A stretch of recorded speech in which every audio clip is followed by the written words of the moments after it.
eu sou a Érica Andrade. Você está no Família Mais, um programa do Ministério da Família da Igreja Batista Atitude.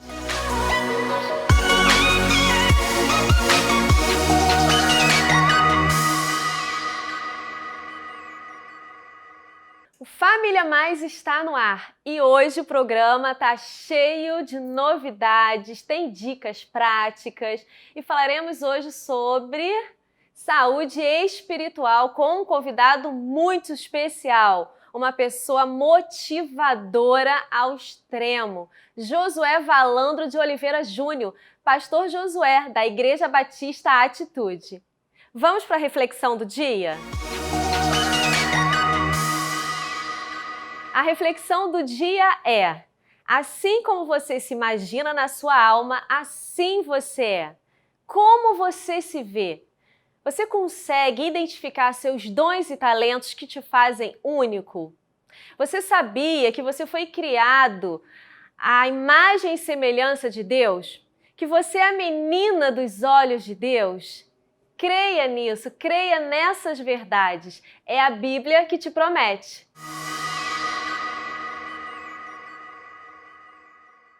Olá, que prazer estar aqui com o Josué Valandro Júnior, pastor-presidente da Igreja Batista Atitude. Muito bom te ter aqui, pastor. Para a gente iniciar, quem é você? Já fui direto, hein? Já Já? chegou chegando, hein?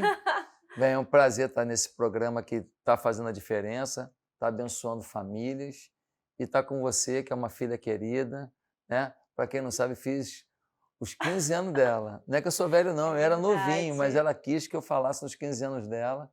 Então, Érica, é um prazer estar com você, Prazer é para a meu. gente, de alguma maneira, abençoar pessoas e famílias por esse Brasil afora.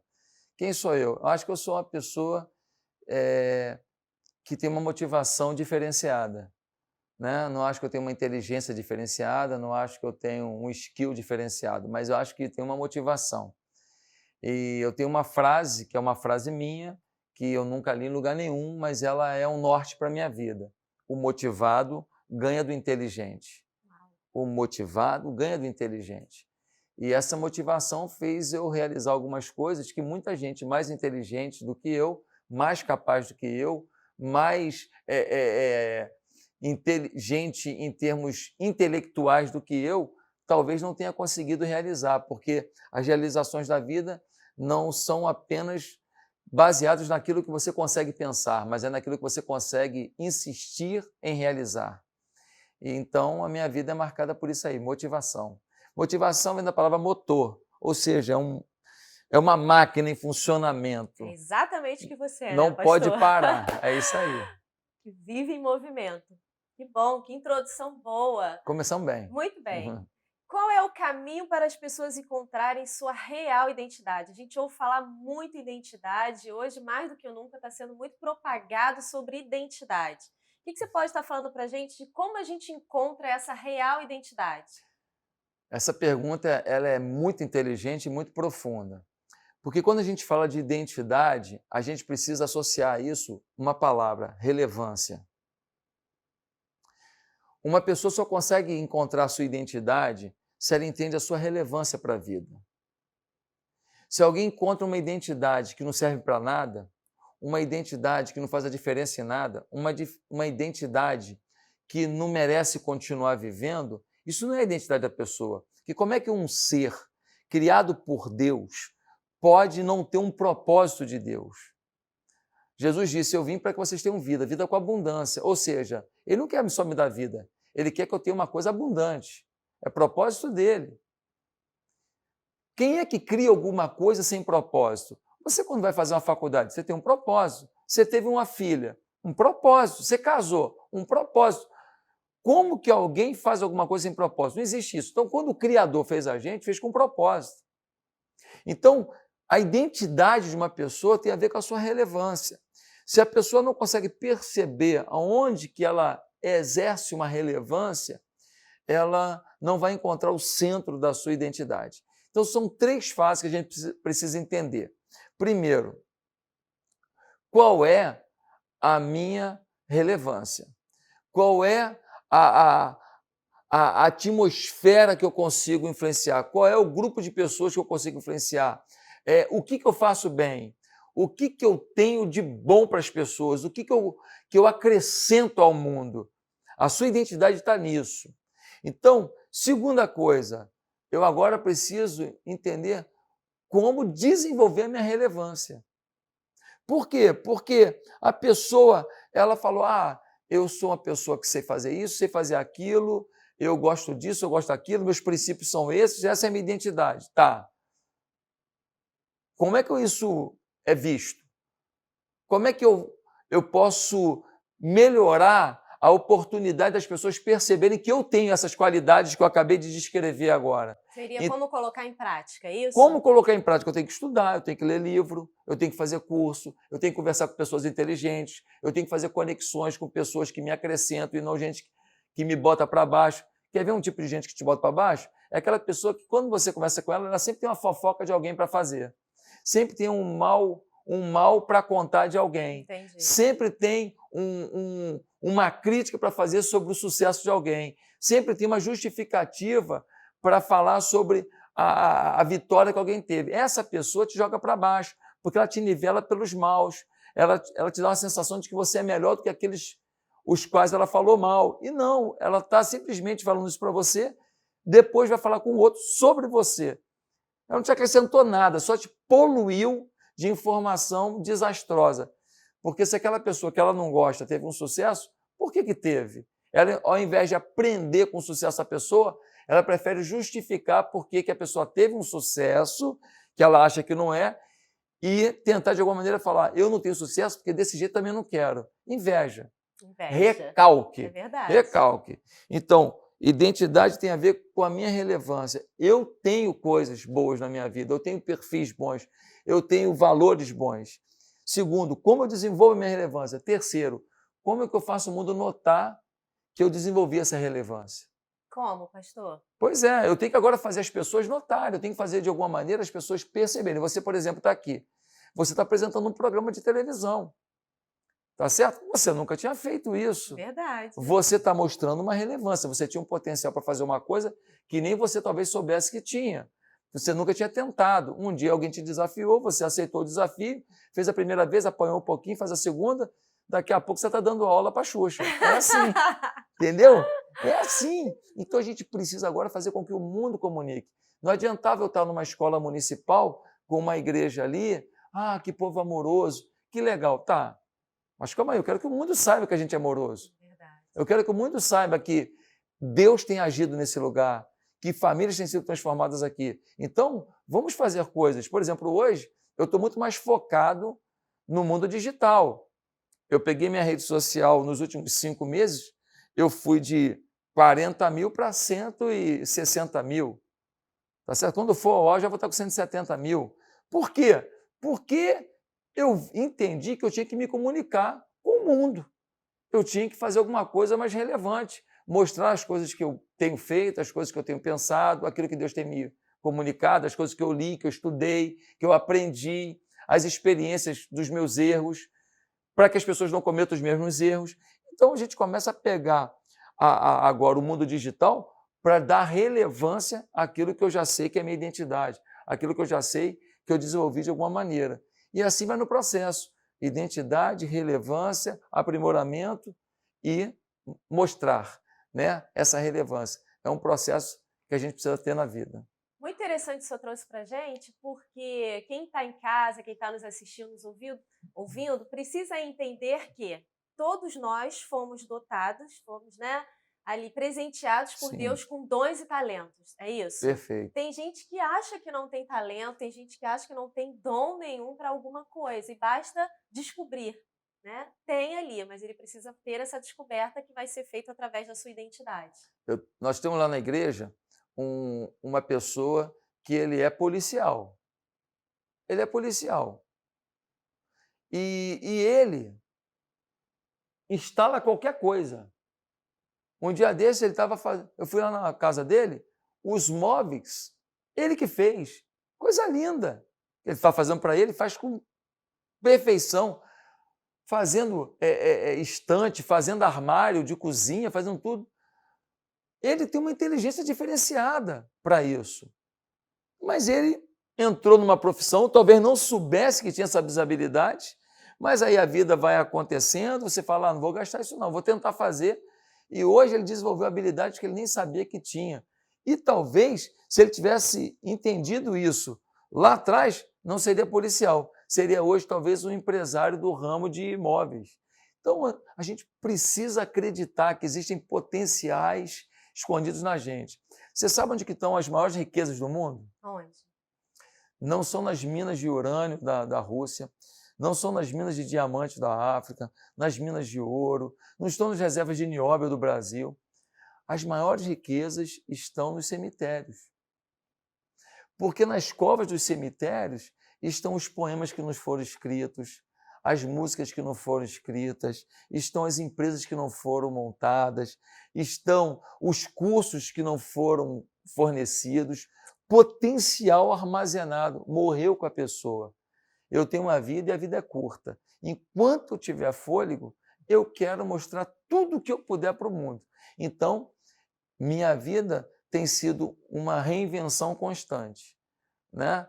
Reinvenção constante. Ontem eu estava numa reunião com a liderança da igreja e a gente estava falando, né? O que vocês acham que a gente está indo bem ou está indo mal?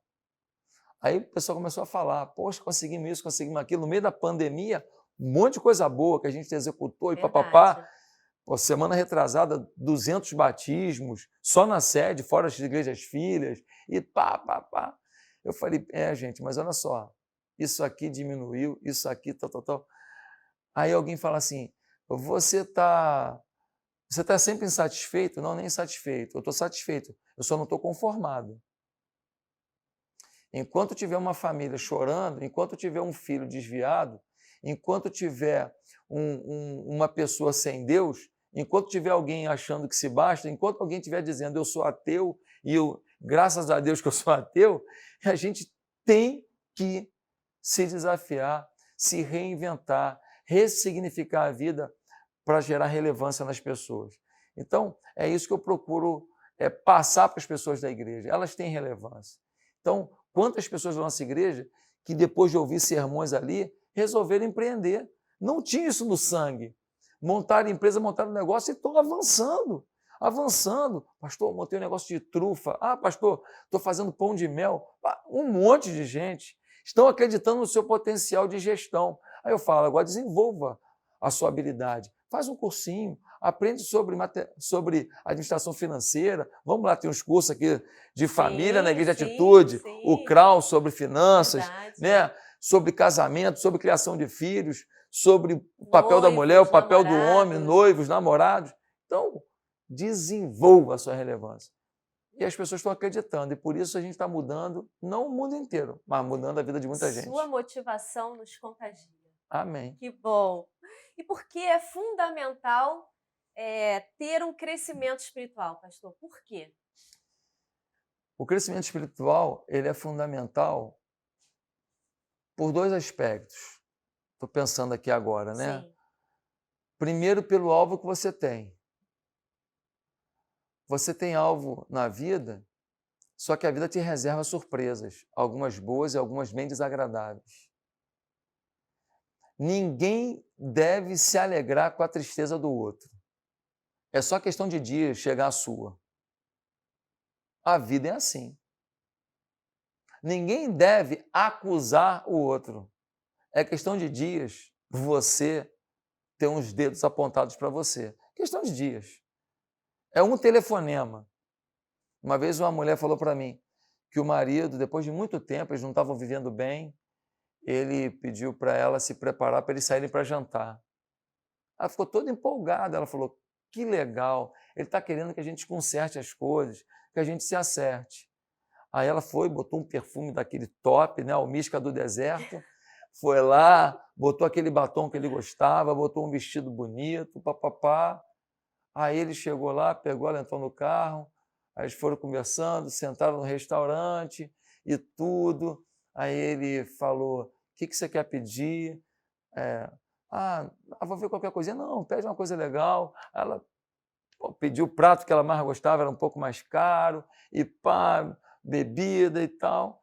Lá pelas tantas, ele vira para ela, nesse ambiente, ela cheia de esperança, e fala assim, pois é, fulana, a gente é maduro e a gente sabe que não dá mais para a gente. Então, eu vim aqui para comunicar para você que eu estou entrando amanhã com divórcio e papapá. Quer dizer, você sai do céu para o inferno em 1 minuto. Em 1 minuto, em 5 segundos. Essa é a vida. Então, a gente precisa de um crescimento espiritual porque a vida é feita de vitórias e derrotas. Ah, em Deus é só vitória? Não. Só vitória nele. No mundo, não. A vitória que a gente tem nele é o fato de você olhar para o mundo e não perder uma coisinha que eu carrego comigo. É a palavra esperança. Tão necessária, tão fundamental, Tão necessária. né?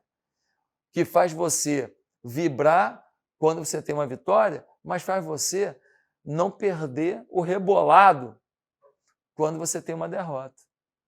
E acreditar que o nosso Deus é fiel para transformar um momento difícil num momento de milagre. Como diz a Bíblia, colher as gotas das nossas lágrimas, recolher numa taça e transformar em vinho.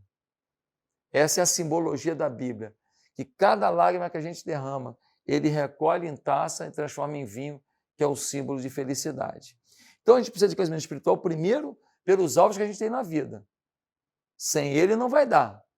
Segundo, a gente precisa dele ao atingir os alvos. Por quê? Porque a gente às vezes até depende de Deus para atingir. Depois que atinge, acha que foi a gente. Depois que mora num apartamento bacana, que tem um carro bacana, que viaja para não sei quantos países, que come bem, que pode estar no restaurante, pedir o que quiser, aí muita gente perde o coração. Tem gente que perde até comendo. Tem gente que está duro, arrebentado e já está perdendo. Mas tem gente que perde o coração muito rápido, muito rápido. Então, é nesse momento que a gente precisa depender de Deus para poder falar, Senhor, eu reconheço que tudo que tenho, tudo que conquistei, foi através da tua boa mão, através do teu cuidado para comigo. Afinal de contas, de que adianta ter $1 bilhão se você tiver enfurnado num quarto de hospital, com um respirador e sem poder sair de lá? A única coisa que você vai ter é os seus filhos brigando pela herança. Verdade. Tá certo? Então, como que um bilionário não reconhece que Deus lhe deu, no mínimo, a saúde para usufruir dos bilhões? É uma tolice. Então, precisamos depender de Deus e ter uma vida espiritual para as conquistas e uma vida espiritual para celebrar em Deus as conquistas. Quantos ensinamentos nós já tivemos aqui com o nosso amado pastor. Nós vamos continuar, pastor. Eu queria que você falasse e desse dicas para quem está aí assistindo a gente, como criar e manter uma rotina de oração em casa. É um grande desafio, não é? É um grande desafio. Eu tenho uma filha pequena de 5 anos e tem dias que eu falo, Vínia, vamos orar. Ela faz assim, 5 anos. Quero ver televisão, mamãe. E aí? Como que a gente... quais dicas você poderia dar para a gente? Olha só, a vida é para quem acorda cedo. Todo mundo que acorda à tarde, você acorda à tarde? Legal, você é um fracassado, provavelmente. No mínimo no físico, porque você nem cuidar, está acordando cedo para malhar, fazer alguma coisa. Tá certo? Sua engenharia corporal não está bacana. Não, eu acordo, depois eu malho, tal. Isso é uma exceção, parabéns para você. Mas a vida de quem acorda cedo. Por quê? Porque depois que a gente entra na batalha da vida, filho, cachorro, papagaio, tal, é muito difícil você ter um tempo inspirador, um tempo de encontro genuíno com Deus. É muito difícil. É muito difícil. Se eu entro na minha rotina da vida, eu, que preciso disso como ninguém, porque eu estou o tempo inteiro oferecendo para as pessoas suporte espiritual. Se eu entrar na rotina da vida, eu não vou orar, não vou ler Bíblia, não vou fazer nada. Às vezes você acorda tão acelerado que se você não parasse depois do almoço, fala, cara, deixa eu parar um pouquinho aqui, você vai chegar até o final do dia e não orou, não leu Bíblia, não fez nada com Deus. O dia a dia consome a fez gente, para Deus e não fez com Deus. Fez para Deus e não fez com Deus. Tá certo? Nós temos mania de querer fazer as coisas para Ele e sem Ele. A gente não tem intimidade, mas a gente tem a produtividade. A gente tem o pragmatismo, mas não tem a convivência, não tem o elo, não tem a coisa de filho e pai interagindo. Então, a vida de oração, eu acho que envolve você ter uma disciplina. É muito mais disciplina que qualquer outra coisa. É você ter hora e dia marcado para fazer aquilo. E naquele horário você não negocia, você não faz mais nada. Então, se eu vou fazer academia 7h30 da manhã, então você vai acordar que hora? Eu vou acordar 6 horas. Então tá, você vai fazer quantos minutos? Eu vou fazer meia hora, 40 minutos? Então tá, então você vai ler quantos capítulos da Bíblia? Dá para ler 3. Então você vai ler 3 capítulos e vai orar mais 15 minutos, é isso? 15 minutos de leitura e tal. Cada um define o seu ritmo. Mas se você não tiver disciplina, você não vai fazer. Não consegue manter ali. São muitas pessoas que fazem muitas coisas na igreja e que não têm vida devocional. Né? Um slogan que eu tinha adotado na igreja, a gente tem até que voltar a falar mais sobre ele, é sem pão do céu, sem pão da terra. Verdade, você sempre falou isso e ensinou pra gente. Porque o café é uma refeição que você acaba... Tem gente que nem toma café de manhã, né? Mas muita gente sente falta de tomar um cafezinho pelo menos de manhã. Eu, pelo menos, um cafezinho. Posso não comer nada, mas um cafezinho eu vou tomar. Né? Então, a gente, quando tem essa disciplina, vê aquela vontade de tomar café. Sem pão do céu, sem pão da terra. Então, deixa eu ler a minha Bíblia, deixa eu fazer um momento de oração para eu tomar meu café. Eu acho que esse é um bom caminho. Que bom. E quando o desânimo ou a preguiça bate, como que você conduz isso, pastor? Quando o desânimo ou a preguiça bate. Olha, quem disser que não tem nenhum momento que bate desânimo, não tem nenhum momento que bate assim uma chateação, uma morosidade, essa pessoa realmente ela é o super-homem, né? Porque às vezes não é nem o cansaço físico e às vezes não é nem o cansaço emocional. Às vezes é a desilusão de um momento. Uma circunstância que está vivendo e faz com que a pessoa desanime, isso? Exatamente. Então você pode ter uma situação que diz, caramba, como é que isso aconteceu? E gera desânimo. Sim. Não é desânimo nem emocional, porque você estava mal, você estava sobrecarregado, e nem desânimo físico, porque você está até bem condicionado fisicamente, mas é o desânimo pelo momento. É o que você fala, puxa vida. Então, nós temos desânimos emocionais, desânimos físicos, né, cansaços físicos e desânimos de circunstâncias, de momentos. Sim. Então, para manter a boa motivação, eu acho que não tem outro jeito. A gente precisa estar o tempo inteiro recuperando na gente influências positivas. Então, por exemplo, eu estou sempre ouvindo um videozinho, lendo alguma coisa de alguém que empreende, de alguém que avança, de alguém que cria, de alguém que motiva pessoas, de alguém que palestra para multidões. Eu estou sempre vendo as realizações de grandes pastores, grandes líderes. Eu estou sempre procurando me alimentar de positividade, de grandeza, me alimentar de feitos das pessoas. E isso tudo me empolga, eu falo, cara, é possível fazer algo a mais, né? Então, acho que esse é um aspecto. Segundo aspecto é que realmente eu me vejo como a Bíblia diz. A Bíblia diz que eu sou a coroa da criação. Diz que eu sou a menina dos olhos de Deus. A imagem e semelhança A imagem e dele. semelhança dele. Eu decidi acreditar nessa identidade de filho de Deus, sabe? E isso não porque eu não peque, mas o amor dele é muito maior que o meu pecado. Isso não porque eu não seja muitas vezes ingrato, mas o amor dele é muito maior que a minha ingratidão. E o rei Davi, que foi o maior rei da história, né? Ele cometeu alguns erros, alguns bem piores do que eu costumo cometer. Mas ele tinha um coração tão quebrantado, a coisa era tão bonita quando Davi chegava para Deus e falava, olha, eu errei, me perdoe, que ele venha a ser chamado de um homem segundo o coração de Deus. Então, eu acho que é por aí que eu me alimento. Eu não faço dos meus pecados minha identidade. Eu faço dos momentos em que eu sou benção a minha identidade. Eu não me alimento dos momentos em que me atacam do nada. Eu faço do meu alimento os momentos em que as pessoas reconhecem alguma coisa que eu consegui realizar. Cada um escolhe qual é a sua comida. Quer se alimentar de lixo? Dane-se você. Eu decidi me alimentar do que é bom. Ah, eu acho que você não é ninguém. Ah, você quer ser isso? O problema é seu. Eu decidi acreditar que eu estou no mundo por uma relevância. Estou no mundo para ser alguma coisa.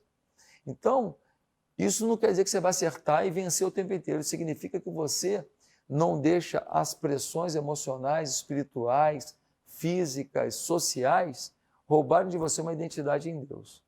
Então é por aí que eu caminho. Quantas dicas valiosas nós já conseguimos ter aqui com o nosso pastor. Amém. Tão enriquecedor esse bate-papo. Mas antes da gente finalizar, pastor, eu queria te convidar a assistir a dica prática que a gente vai ver agora. Legal. Pode ser? Vamos lá. Olá pessoal, eu sou Josiel Florenzano, sou casado, pai de 2 filhos e sou líder do Ministério da Família da Igreja Batista Atitude. Eu estou passando aqui hoje para te dar uma dica muito importante na área de saúde financeira da sua família. E eu gostaria de começar fazendo a seguinte pergunta para você. Você sabe quanto que você gasta por mês no seu orçamento doméstico? Infelizmente, a maioria dos brasileiros não sabe quanto gastam por mês.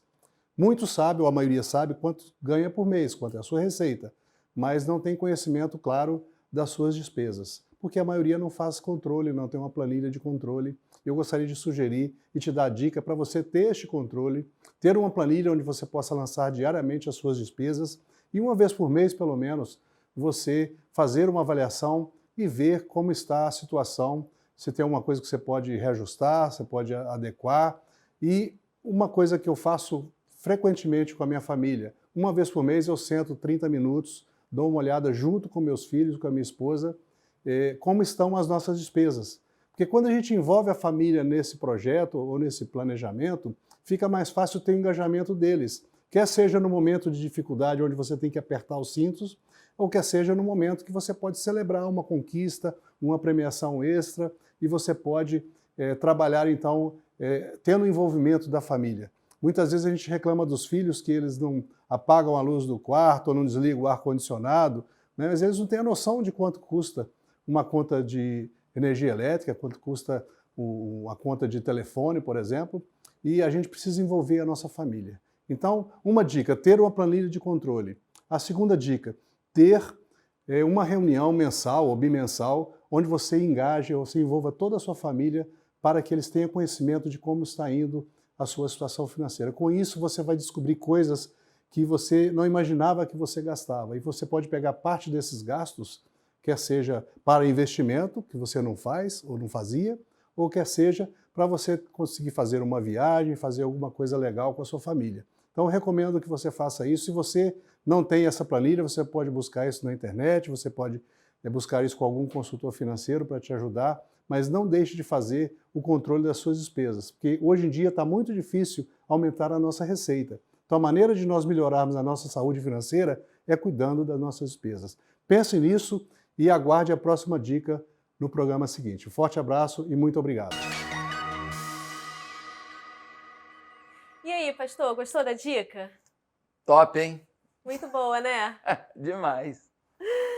Voltando com o pastor Josué, pastor da Igreja Batista Atitude, hoje no Família Mais, falando sobre saúde espiritual. Vamos continuar o nosso papo? Vamos que tá lá. muito bom, pastor.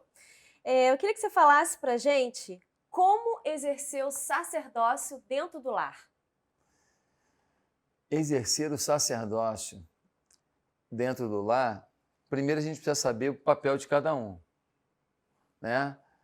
Há muitos pais que estão querendo ser amiguinho de filho, né? Eu não sou amiguinho de filho, eu sou pai.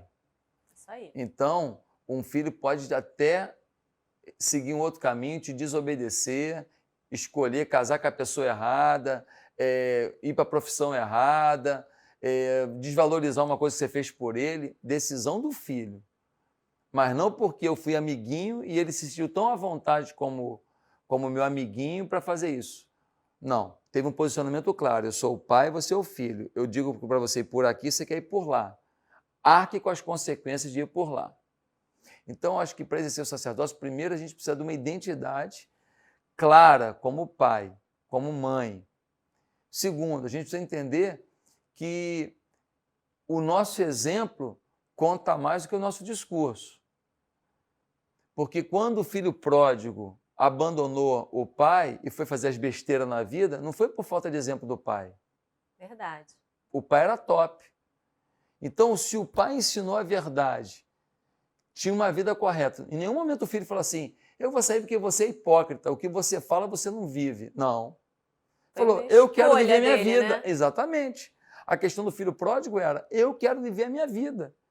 Você está me tolindo de viver a vida que eu acreditei que vale a pena viver, porque eu ouvi meus colegas do bar, eu vi meus amigos da faculdade, eu vi meus amigos da escola, eu vi meus amigos de molecagem. Então, eu preferi ouvir, eu acreditei neles e não quero acreditar em você. Eu decidi não acreditar em você. Você é quadrado, você é conservador. Meu professor da faculdade falou que você é fundamentalista. Ah, então tá bom. Então você quer acreditar nesse povo que nunca botou uma mamadeira na tua boca, que nunca lavou o teu traseiro, que nunca te levou num hospital. Você quer ouvir e o teu pai não vale nada. Então, beleza. Deixei de ser pai? Não. Aí o filho faz besteira. Você tem que acreditar no que você fez. Você tem que acreditar que na hora que o bicho pegar, porque vai pegar, na hora que a coisa der errado, ele vai lembrar do que ele aprendeu e da identidade que você tinha como pai. Então, o sacerdócio tem a ver fundamentalmente com o exemplo que você tem e com a postura de sacerdote que você precisa mostrar, separar as coisas. Ah, mas eu sou amigo dos meus filhos, não estou falando que vai ser inimigo. Só estou dizendo que até aqui vai. Você não pode, por exemplo, um filho virar para a tua mulher e falar assim, ah, mãe, vai e falar um palavrão e vai se danar. Calma aí, eu sou o pai. O sacerdote fala, ô, faz isso não. Se você não ensinar para ele, ele vai fazer com a mulher dele amanhã. Vai ter um problema maior amanhã. Então a gente precisa dar limites dentro da nossa casa. Ah, o meu filho falou isso, fez aquilo, tal. E aí o que você fez? Ah, agora ele já está pertinho aqui, me pediu o dinheiro para tal. Por que você não deu o dinheiro? Por que você não deixou ele passar por escassez num dia para saber que esse tipo de atitude tem um tipo de reação? Esse tipo de postura tem um tipo de colheita. Então, se a gente não fizer isso, quando o filho vai por um caminho que não vale a pena, toma uma decisão que não vale a pena, ele não vai saber que tem alguém aqui com identidade, segurança, para recebê-lo de volta. O grande lance não é que o filho decidiu ir. O grande lance é que ele sabia para quem ele podia voltar. Verdade. Ele foi, mas quando ele precisou voltar... Tem Porto Seguro. O cara que eu achava que era idiota tem uma fazenda bem legal. O cara que eu achava que era quadradão está lá comendo do bom e do melhor e eu estou aqui passando fome. Então, o filho pródigo, Lucas 15, para quem não sabe, leia lá esse texto do filho pródigo, é muito interessante. Então, ele sabia que aquele que ele chamava de idiota era top. Era um cara que soube avançar na vida, soube conquistar e soube manter a conquista, que conquistar muitos conquistam e perdem. Verdade. Ele falou, não, os trabalhadores do meu pai têm tudo lá do bom e do melhor, e eu aqui passando fome, porque fui um mané. Comendo comida de porco, né? Querendo comer a comida do porco, o porco falando, é. sai fora. Né? Então, aquele pai que está se sentindo culpado por uma escolha ruim de um filho, o que você poderia dizer para ele? Eu queria dizer que onde você errou, você tem que pedir perdão. Você não tem a garantia se o teu filho ou tua filha vai te perdoar. Mas você faz a sua parte. Aonde eu errei, eu te peço perdão. Agora, ainda que você tenha errado, nenhum filho, nenhuma filha tem que justificar o caminho que tomou em função do teu erro. Eu não sou refém de filho nenhum. Isso aí. Ninguém pode ser refém de filho. Nem de ninguém, né, pastor? Eu conheço filho de traficante e que o moleque é bênção na igreja, serve a Deus. E aí? O pai deu um exemplo de violência, de truculência, de banditismo. E aí? Aí, um outro pai chegava mais tarde em casa, cansado, foi buscar o dinheiro de cada dia, mas o trabalho dele só chegava em casa às 8 horas da noite. Tal. Aí o filho fala, você não brincou de bola comigo e por isso eu decidi ser bandido? Calma aí, calma aí. Entre o meu erro de não chegar mais cedo, de não priorizar mais isso, e o seu erro, calma aí, tem uma distância muito grande. Você quer justificar que você faz um monte de droga por causa do erro que eu cometi ou pelo tempo que eu não tive? Então quer dizer que um militar, ele vai numa ação especial do Exército Brasileiro, vai ficar 6 meses fora. Pronto, quando ele voltar, o filho é drogado, maluco, prostituído e assassino? Calma aí. Não. Então a gente precisa entender que vivemos um tempo de comunicação forte. Essa Comunicação é a forte. Todo mundo tem acesso a todo tipo de informação. Então, o jovem, ele ouve um monte de coisa, ele escolhe o que ele vai querer. E tem uma idade que não dá mais para escolher por eles, né, pastor? Sim. Quem escolhe são eles. Ele passa 5 horas na faculdade. Recebendo informações positivas e negativas. Exatamente. E aí? O que vai fazer com isso? Quanto tempo você vai ter com ele? Menos tempo.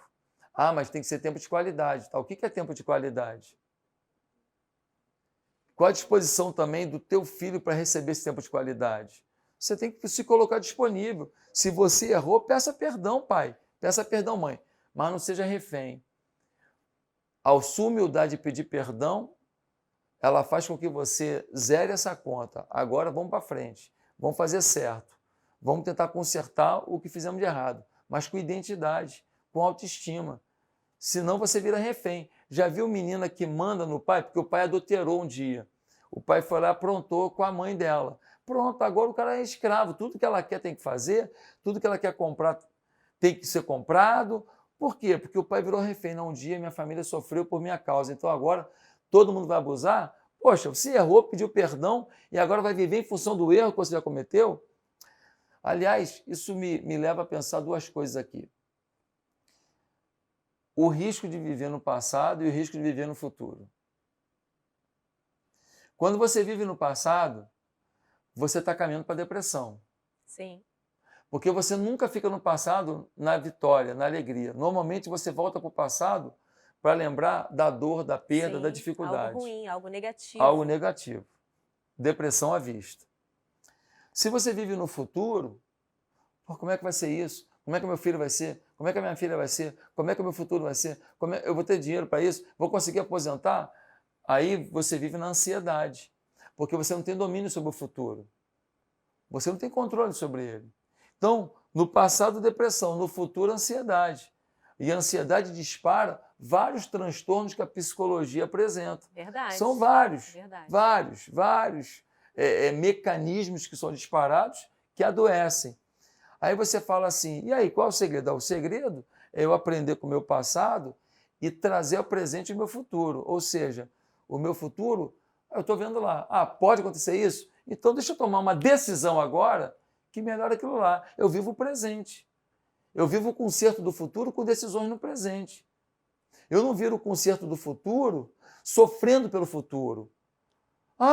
Acho que um dia vai acontecer isso. Tá, o que você está fazendo para aquilo não acontecer? Eu conserto no meu futuro tomando decisão. Qual é a sua posição? Sim. Qual é a sua responsabilidade? Porque o caminho é você já enxergar o futuro do futuro. Eita, agora... É possível isso, pastor? Agora é outra fase. Esse pastor outra fase. top, gente. O segredo mesmo, o bacana, é você fazer o futuro do futuro. Vou dar um exemplo para você disso. Nossa igreja está lá. Milhares de pessoas, enorme igreja, e a gente está lá, e a gente tem um estacionamento que não atende, e a gente parava na rua. Para na rua. Mas tem uns terrenos perto daquela rua. Um dia, aquela rua pode ser proibido o estacionamento ali. E aí você já pensou além. Então, a gente fez uma aquisição que a gente está fazendo uma obra social e a gente também pode utilizar como estacionamento. Então, a gente já antecipou um problema que vai vir. Ou seja, eu não sofri por ele, eu tomei uma decisão para consertar o futuro do futuro. Uau, que bom! Pastor, quando há uma adversidade dentro de casa, como que você faz? Depende da diversidade, né? Se a diversidade for um gasto que não estava previsto no orçamento, 3 gritos fica legal. Oh, meu Deus. Quando tem diversidade, o grande caminho é a gente tentar entender o porquê da diversidade, porque muitas diversidades que a gente parte para a resolução sem entender o que gerou aquilo, você parte para uma resolução, muitas vezes acusando, muitas vezes falando de uma maneira um pouco mais pesada e você não tinha fundamento para aquilo, né? Você não entende o lado do outro. Então, acho que entender o quadro é um grande caminho. Segundo, oração. A gente tem a mania de fazer as coisas, pedir para Deus, depois chancelar. Nós temos que aprender que tudo começa em Deus. A gente não deveria tomar nenhuma decisão na vida, nenhuma solução sem orar antes. Você pode orar não sentir nada. Aí você fala, ó Deus, estou fazendo aqui porque eu não entendi nenhum propósito diferente. Mas você se disponibilizou. E Deus está vendo, olha, ele veio aqui, me perguntou, o coração dele não conseguiu perceber muito bem, mas ele tentou. E isso faz com que você se aproxime de Deus. A gente não pode, de forma nenhuma, continuar acreditando que tudo que a gente quer, tudo que a gente deseja, foi Deus que mandou. Sabe? Então, às vezes, a pessoa fala assim, pô, tem que montar um negócio. Aí aparece alguém e fala assim, cara, vamos montar um negócio? Pô, é de Deus. Não, é de Deus por quê? Pode ser o diabo. Entendi. Que ouviu você falando, pô. Pode ser o diabo, viu você falando com alguém, quero montar um negócio. Aparece um capeta para montar um negócio e acabar com a tua vida. Entendeu? Então, ore. Assim, outra coisa, diante da diversidade, a pior coisa que a gente pode cometer realmente é a gente entrar por um caminho de murmuração, um caminho de lamentação, um caminho... Não. Ingratidão. Ingratidão. A diversidade significa oportunidade de crescimento. A diversidade significa é a hora de eu colocar em execução aquilo que eu aprendi ao longo da vida. A diversidade não é o fim, a diversidade é o início de algum processo novo da minha vida.